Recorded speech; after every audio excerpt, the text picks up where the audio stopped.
இந்தியாவுடன் பகை, இலங்கையின் உதவியை நாடிய மாலத்தீவு. இந்தியாவுடனான பிரச்சினைக்கு மத்தியில் மாலத்தீவு மருத்துவ தேவைகளுக்காக இலங்கையின் உதவியை நாடியுள்ளது. மாலத்தீவுக்கு உதவ இலங்கையும் ஒப்புக்கொண்டுள்ளது. முன்னதாக மாலத்தீவு மக்கள் அவசர சிகிச்சைக்காக இந்தியாவிற்கு செல்வார்கள். மாலத்தீவு ஜனாதிபதி முகமது முய்சு சீனாவுடனான நட்புக்காக இந்தியாவுடன் பகைமையை வளர்த்து வருகிறார்.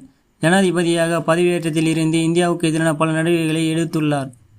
இந்நிலையில் மாலத்தீவின் சீனா சார்பு அரசாங்கம் மருத்துவ சேவைகளில் இலங்கையிடம் உதவி கோரியுள்ளது. கடுமையான நோய்களுக்கான சிகிச்சைக்காக இலங்கையை இந்தியாவை நார்ந்துள்ளது.